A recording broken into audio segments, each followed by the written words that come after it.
Hermanas, qué alegría poder compartir de nuevo la predicación de la palabra hoy día con todos ustedes.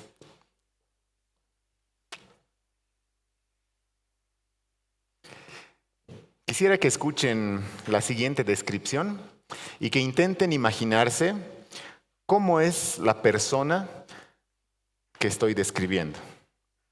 Voy a dar algunos adjetivos, entonces intenten imaginarse a esta persona. Atribulada, angustiada, en apuros, perseguida, derribada, entregada a muerte. ¿Cómo te imaginas a esta persona? ¿Cómo te imaginas tal vez su estado de ánimo? ¿Cómo te imaginas su vida en el día a día? Tal vez no nos hemos pintado un cuadro mental muy alentador de esta persona, ¿no? Estos adjetivos son realmente fuertes, ¿no? Ahora, ¿qué pensarías si esta persona que te has imaginado con estos adjetivos se te acerca y te dice: a Dios gracias, el cual nos lleva siempre en triunfo en Cristo Jesús? Entonces tienes ahí dos opciones: o esta persona está loca, o realmente tenemos un Dios que obra a través de la debilidad. No a pesar de la debilidad, no después de la debilidad, sino a través de la debilidad. Es decir, la debilidad es el medio que Dios usa para obrar. Y bueno, la persona de la que estoy hablando, que les he pedido que se imaginen, es el apóstol Pablo. El apóstol Pablo, en la epístola de 2 Corintios, en el capítulo 4, él se describió a sí mismo y describió su vida en estos términos: atribulado, angustiado, perseguido, entregado a muerte, etc.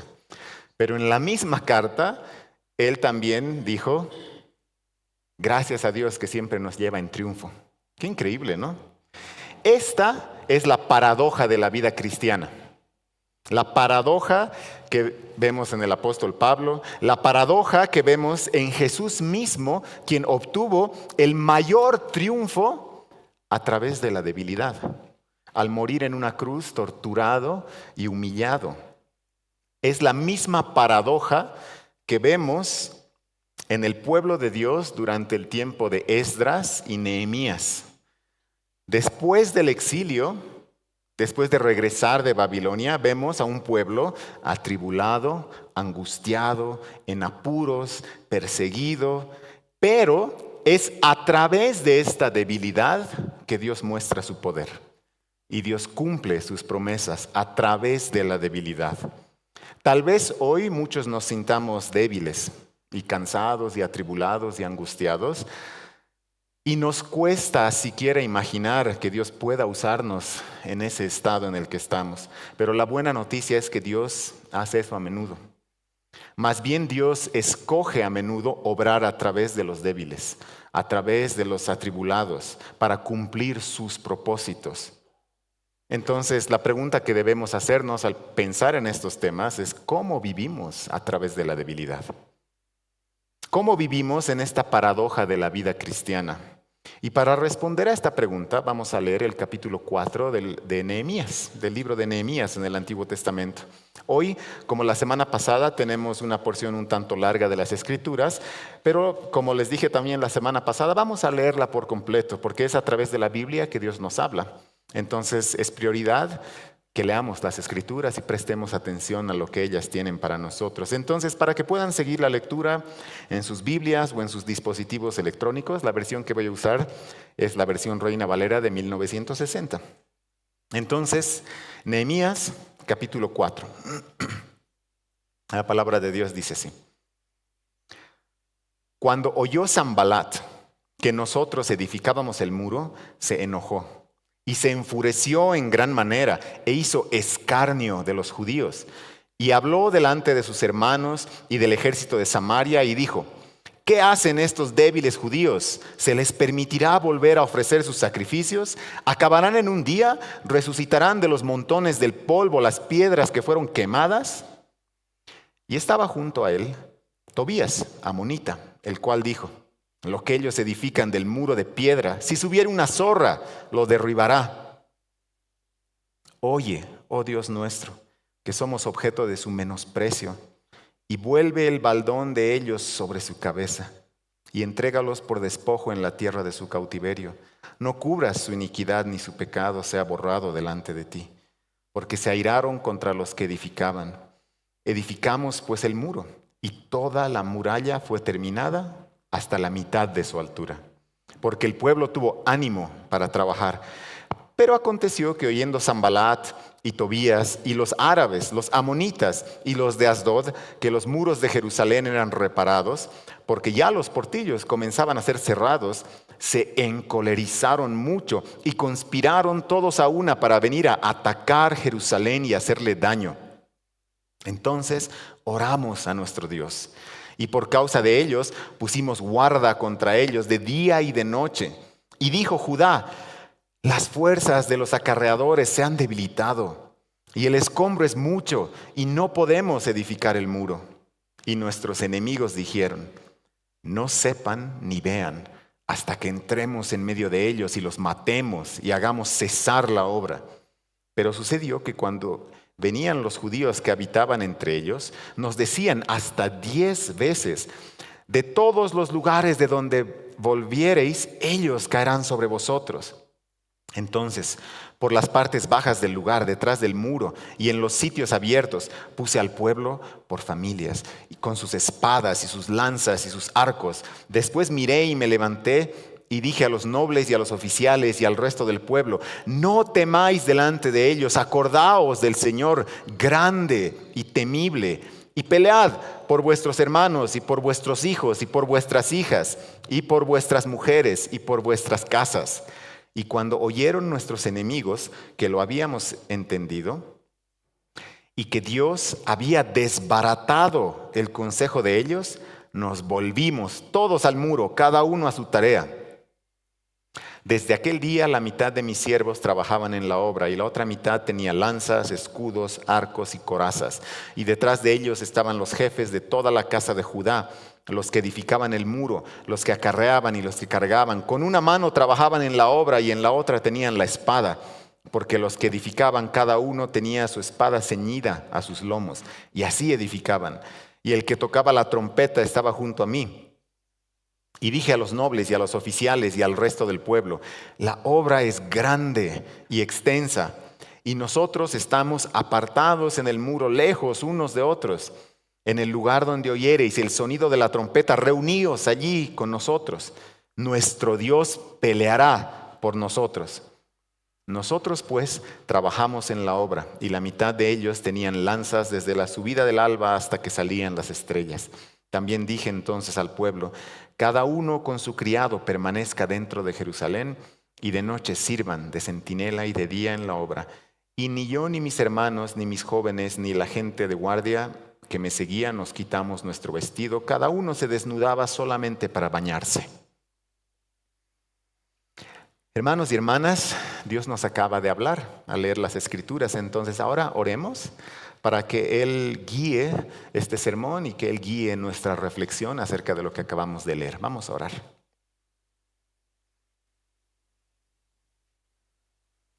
Padre nuestro, gracias que eres un Dios que habla. Tú nos acabas de hablar a través de las Escrituras, que son tu palabra.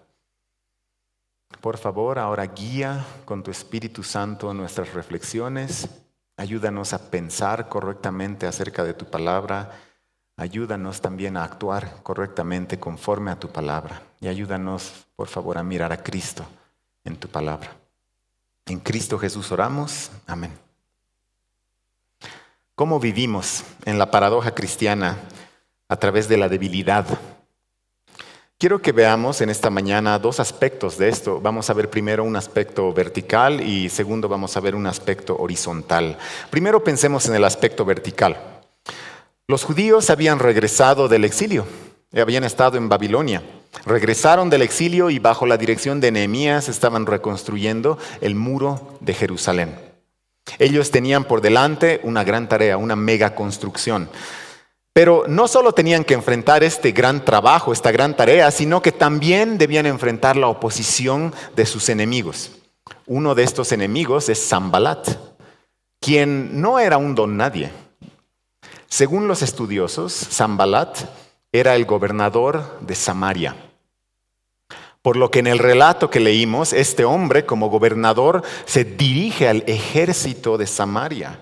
Y más adelante es capaz este hombre de incitar y de movilizar a un montón de gente para ir y atacar Jerusalén. En otras palabras, la oposición de este hombre de Sanbalat no es la oposición de un simple hombre, un pinche envidioso, no. Es la oposición de un hombre poderoso y con autoridad, que puede comandar un ejército y puede destruir la muralla que estaba siendo reconstruida con tanto esfuerzo por los judíos. Y comparados con este hombre poderoso y sus aliados árabes y amonitas, ¿quiénes eran los judíos? Escuchen esta descripción de los judíos que hizo el pastor y autor Timothy Keller de la época de Nehemías. Dice, el pueblo es impotente. Siguen siendo una colonia. Todavía están bajo Babilonia. Son muy vulnerables y muy impotentes. Impotentes y vulnerables. Si esta fuera una pelea de boxeo, seguramente el presentador diría, en esta esquina, con el auspicio de Samaria y los árabes y los amonitas, el gran y fuerte Sanbalat. Y en esta otra esquina, los pequeños, tristes y débiles judíos. ¿Por quién apostarías en esta pelea de boxeo? A los ojos humanos, el más fuerte siempre tiene todas las de ganar, ¿verdad? Pero el reino de Dios es un reino al revés, donde los soberbios son resistidos por Dios y los humildes reciben gracia. En el reino de Dios, las mayores victorias se obtienen a través de la debilidad. Y por eso es que Nehemías, en este capítulo 4 que hemos leído, ora. Y el pueblo además ora con Nehemías. Y Nehemías anima al pueblo y en el versículo 14 para animarlos les dice, no temáis delante de ellos, acordaos del Señor grande y temible. Y también más adelante en el verso 20 les dice, nuestro Dios peleará por nosotros. Ellos debían recordar esto, porque esta no era la primera vez que esto les había pasado. En el pasado, siendo un pueblo débil y esclavos de una nación grande y opresora y poderosa, ellos fueron liberados por la mano poderosa de Jehová, grande y temible, que peleó por ellos y los sacó de Egipto. Y entonces, aunque estaban angustiados y temían el ataque inminente de sus enemigos, después de orar en su debilidad y ser animados por Nehemías, ellos continuaron con el trabajo y tomaron varias medidas de seguridad. El relato nos dice que ellos trabajaron armados, hicieron estricta guardia, redoblaron sus esfuerzos. Sin embargo, no son sus medidas de seguridad ni sus esfuerzos los que les dan éxito. Fíjense por favor lo que dice el versículo 15.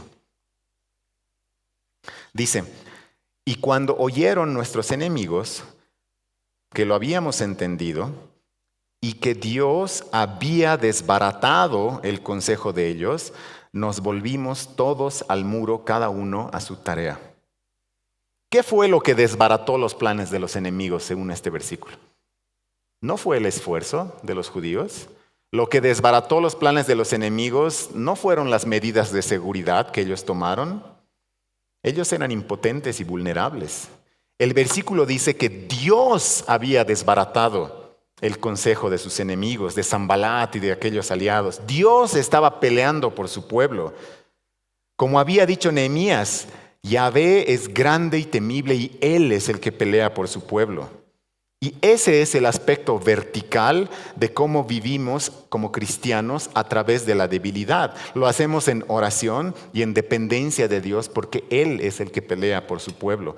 Nosotros somos impotentes y vulnerables. Esta vida de oración y humilde dependencia es lo que nos debe caracterizar como cristianos. Y es lo que caracterizó a cristianos a lo largo de la historia, como por ejemplo el famoso misionero del siglo XIX, Hudson Taylor. Hudson Taylor, en su gran obra en China, en su biografía, cuenta acerca de una ocasión cuando él se encontraba débil, cuando él se encontraba paralizado, en cama, postrado en cama después de haber tenido una caída fuerte. Esto es lo que dice su biografía. Una cama estrecha, con 4 postes, era el ámbito al que el señor Taylor estaba ahora restringido. Pero entre los postes a los pies de la cama estaba el mapa de toda China, y alrededor de él día y noche estaba la presencia a la que tenía acceso en el nombre de Jesús. Mucho después, cuando la oración había sido plenamente respondida y los pioneros de la misión predicaban a Cristo en todas esas provincias del interior, un líder de la iglesia de Escocia le dijo al señor Taylor: debe sentirse tentado, a veces a sentirse orgulloso por la maravillosa manera que Dios le ha usado. Dudo que algún hombre vivo haya tenido mayor honor. Al contrario, fue la sincera respuesta. A menudo pienso que Dios debe haber estado buscando a alguien lo suficientemente pequeño y débil para que Él pudiera usar, y que me encontró a mí. Dios debe haber estado buscando a alguien lo suficientemente pequeño y débil, y me encontró a mí. Son las palabras de alguien que entiende la paradoja cristiana de la fortaleza a través de la debilidad. Y no solo la entiende, sino que la vive y la experimenta, y experimenta ese aspecto vertical de la oración dependiente a Dios, de vivir como cristiano a través de la debilidad. Pero no solo son hombres como este misionero o el pueblo en la época de Nehemías que tuvieron que vivir a través de la debilidad, sino que Jesús mismo, Dios hecho hombre, voluntariamente se sometió a la debilidad. Él se hizo humano. Él se sometió al abuso, al sufrimiento, a la tortura y murió en la cruz por nuestros pecados. Y entonces, al hacer esto, Él abrió para nosotros el acceso, la puerta, para que nosotros, en nuestra debilidad, podamos ser sostenidos y fortalecidos por Dios. ¿Te sientes hoy débil, atribulado, angustiado, cansado? Entonces recuerda a Jesús. Recuerda que Dios no obra a través de tu fortaleza, sino que Él obra con poder y con gracia a través de tu debilidad. Y en tu debilidad se evidencia claramente que Dios es el que pelea por su pueblo. Dios es el que hace y no nuestras fuerzas. Ese es el aspecto vertical de la vida cristiana a través de la debilidad. Y ahora quisiera que pensemos acerca del aspecto horizontal. Y para esto vamos a leer el capítulo 5 de Nehemías. Nehemías capítulo 5. La palabra de Dios dice así: entonces hubo gran clamor del pueblo y de sus mujeres contra sus hermanos judíos. Había quien decía: nosotros, nuestros hijos y nuestras hijas somos muchos, por tanto, hemos pedido prestado grano para comer y vivir. Y había quienes decían: hemos empeñado nuestras tierras, nuestras viñas y nuestras casas para comprar grano a causa del hambre. Y había quienes decían: hemos tomado prestado dinero para el tributo del rey sobre nuestras tierras y viñas. Ahora bien, nuestra carne es como la carne de nuestros hermanos, nuestros hijos como sus hijos. Y he aquí que nosotros dimos a nuestros hijos y nuestras hijas a servidumbre. Y algunas de nuestras hijas lo están ya. Y no tenemos posibilidad de rescatarlas, porque nuestras tierras y nuestras viñas son de otros. Y me enojé en gran manera cuando oí su clamor y estas palabras. Entonces lo medité y reprendí a los nobles y a los oficiales y les dije: ¿exigís interés cada uno a vuestros hermanos? Y convoqué contra ellos una gran asamblea y les dije: nosotros, según nuestras posibilidades, rescatamos a nuestros hermanos judíos que habían sido vendidos a las naciones. ¿Y vosotros vendéis aún a vuestros hermanos? ¿Y serán vendidos a nosotros? Y callaron, pues no tuvieron qué responder. Y dije, no es bueno lo que hacéis. ¿No andaréis en el temor de nuestro Dios, para no ser oprobio de las naciones enemigas nuestras? También yo y mis hermanos y mis criados les hemos prestado dinero y grano. Quitémosles ahora este gravamen. Os ruego que les devolváis hoy sus tierras, sus viñas, sus olivares y sus casas, y la centésima parte del dinero, del grano, del vino y del aceite que demandáis de ellos como interés. Y dijeron, lo devolveremos y nada les demandaremos. Haremos así como tú dices. Entonces convoqué a los sacerdotes y les hice jurar que harían conforme a esto. Además sacudí mi vestido y dije, así sacuda Dios de su casa y de su trabajo a todo hombre que no cumpliere esto, y así sea sacudido y vacío. Y respondió toda la congregación, amén, y alabaron a Jehová. Y el pueblo hizo conforme a esto. También desde el día que me mandó el rey que fuese gobernador de ellos en la tierra de Judá, desde el año 20 del rey Artajerjes hasta el año 32, 12 años, ni yo ni mis hermanos comimos el pan del gobernador, pero los primeros gobernantes que fueron antes de mí abrumaron al pueblo y tomaron de ellos por el pan y por el vino más de 40 siclos de plata. Y aún sus criados se enseñoreaban del pueblo, pero yo no hice así a causa del temor de Dios.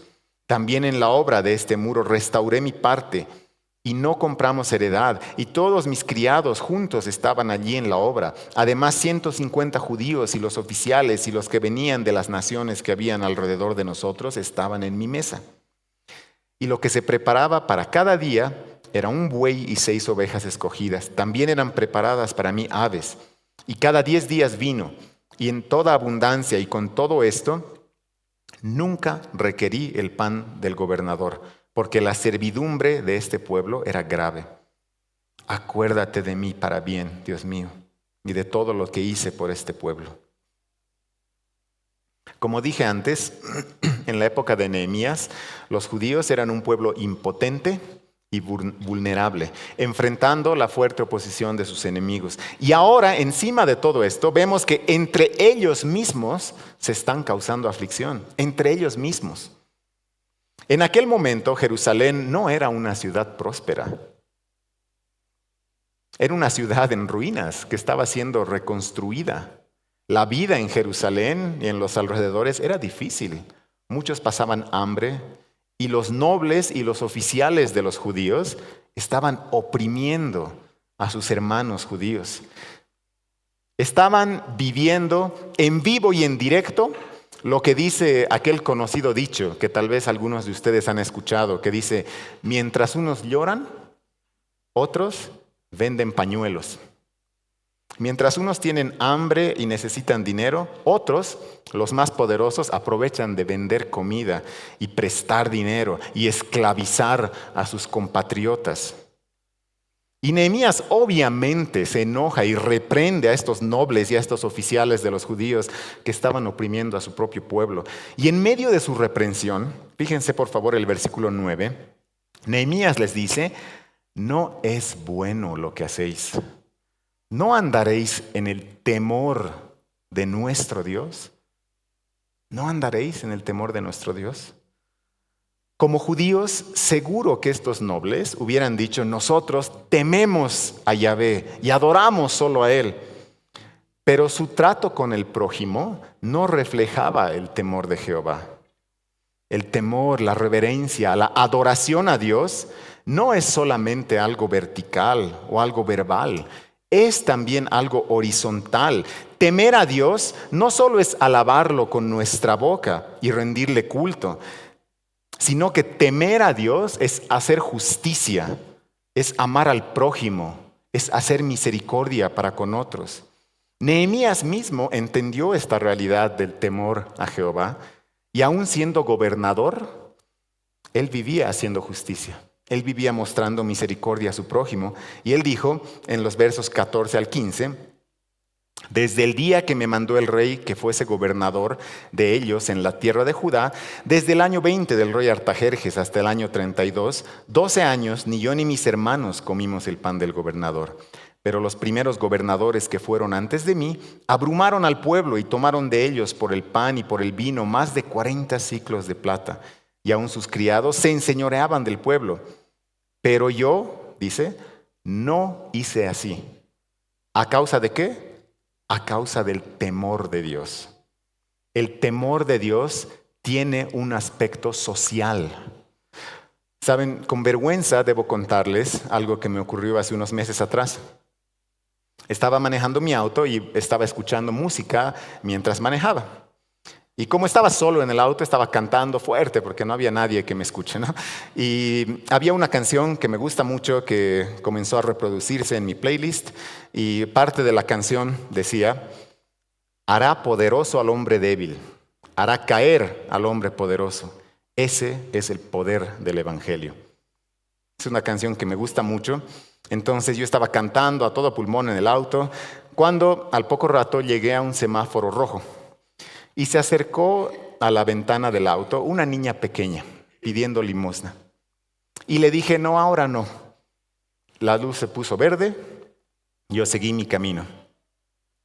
Tras un par de minutos terminó la canción que estaba escuchando y de repente me di cuenta de algo terrible. ¿Cómo es posible que un momento puedo cantar con mis labios acerca del poder del Evangelio que levanta a los débiles y un minuto más tarde negarle la ayuda a una persona débil? Qué contradicción, ¿no creen? Por eso, aunque sería fácil leer Nehemías y criticar a los nobles y a los oficiales de los judíos de esta época que estaban esclavizando a sus propios hermanos, reconozco que yo también soy propenso a ese mismo pecado. Yo también soy propenso a negarle la ayuda a los débiles a pesar de profesar con mi boca el temor de Yahvé. Y si tú también reconoces esa misma contradicción en tu vida, entonces, hermanos y hermanas, necesitamos arrepentirnos de nuestro pecado. Necesitamos confesar a Dios esa contradicción, ese pecado. Y necesitamos mirar a Jesús, porque saben, Jesús, siendo el más elevado que cualquier noble y que cualquier poderoso, Él voluntariamente se humilló hasta lo sumo para elevar a los débiles pecadores. Dios mostró su amor para con nosotros en que siendo aún pecadores, estando nosotros en la condición más baja de todas, Cristo murió por nosotros. Se rebajó. Y cuando resucitó, Él nos levantó, nos elevó con Él. El Evangelio de Dios, que levanta a los débiles, debe llevarnos a ser personas que también busquen siempre levantar a los débiles. El evangelio que creemos y que profesamos debe llevarnos a ser personas que elevan a los débiles y a los marginados de la sociedad. A veces somos tentados como cristianos a caer en un dualismo donde pensamos que lo más importante es lo espiritual. Predicar, enseñar, orar, leer la Biblia y alabar a Dios en la iglesia. Y pensamos que lo material no es importante. Cosas como hacer misericordia, trabajar por la justicia social, ayudar a los pobres, caen en segundo plano. O tal vez, en el peor de los casos, caen en el olvido. Este cristianismo es más parecido al gnosticismo del siglo I. Más que a un cristianismo bíblico. El cristianismo gnóstico, en este cristianismo gnóstico del siglo I, se creía que el mundo material era malo y el ámbito espiritual era bueno. Caemos en un tipo de gnosticismo cuando decimos que lo más importante es solo lo espiritual, leer la Biblia, predicar, etc. Y cuando relegamos lo social y lo material a un segundo plano, estamos viviendo un cristianismo gnóstico. Y obviamente, Nehemías no vivía en el siglo I después de Cristo. Nehemías vivió en el siglo V antes de Cristo. Pero los nobles y los oficiales de Jerusalén en esta época estaban cayendo en un dualismo, separando el temor de Jehová de la justicia social. Hermanos y hermanas, no caigamos nosotros en ese mismo error. Miremos a Cristo. Cristo amó perfectamente a Dios y amó perfectamente a su prójimo. Ese es el aspecto horizontal de vivir a través de la debilidad. el tener una vida que levanta a los débiles y que levanta a los marginados. Hermanos y hermanas, si el Señor nos ha permitido a algunos aquí tener alguna posición privilegiada económica o social, no usemos esta posición de privilegio para oprimir a otros, como lo estaban haciendo los nobles y oficiales judíos. Más bien seamos siervos de otros como Jesucristo. Y más bien usemos nuestras posiciones privilegiadas para levantar a otros, para levantar a los débiles. Que las palabras de Jesús en Marcos 9, 42 al 45 sean nuestras y se graben en nuestros corazones. Cuando Jesús dijo, ustedes saben que los que son reconocidos como gobernantes de las naciones se enseñorean de ellas y que sus grandes ejercen autoridad sobre ellos. Pero entre ustedes no es así, sino que cualquiera de ustedes que desee llegar a ser grande, será su servidor. Y cualquiera de ustedes que desee ser el primero, será siervo de todos. Porque ni aun el Hijo del Hombre vino para ser servido, sino para servir y para dar su vida en rescate por muchos. ¿Cómo responderemos a esto? Después de la exhortación de Nehemías a los nobles y a los oficiales del pueblo, el pueblo se comprometió a devolver todo lo que habían tomado de sus compatriotas débiles, a devolver todo, incluso los intereses. Y en el versículo 13 del capítulo 5 dice, y respondió toda la congregación, amén, y alabaron a Jehová. Con toda seguridad, muchos de los judíos que estaban en aquella gran asamblea dijeron esas palabras a la ligera. Puedo decir esto porque cuando leemos Nehemías hasta el final, vemos que en el capítulo 13 se les acaba la emoción. Todas estas reformas, todo este esfuerzo, todo se cae. Se pasó la emoción del momento y el libro de Nehemías acaba mal. El pueblo vuelve a su pecado y Nehemías termina frustrado y termina enojado. Ahora, nosotros, hermanos y hermanas, no respondamos a la ligera, sino que pensemos, hagamos un autoexamen y respondamos solo por la fe en Jesucristo en arrepentimiento, pidiendo a Dios que sea su Espíritu Santo el que nos guíe a vivir a través de la debilidad, en ese aspecto vertical, pidiendo ayuda a Dios en nuestra debilidad y dependiendo de Él. Y horizontalmente también, que sea el Espíritu Santo el que nos guíe, seamos sensibles a su voz, a la voz del Espíritu que puede guiarnos a levantar a los débiles, levantar a los necesitados y a los marginados, a usar nuestras posiciones de privilegio para elevar a otros. Vamos a pasar un minuto de silencio reflexionando en esto, pidiéndole a Dios, Señor, ¿qué quieres que haga en respuesta a tu palabra? Y después vamos a orar y el grupo de alabanza va a tocar una canción.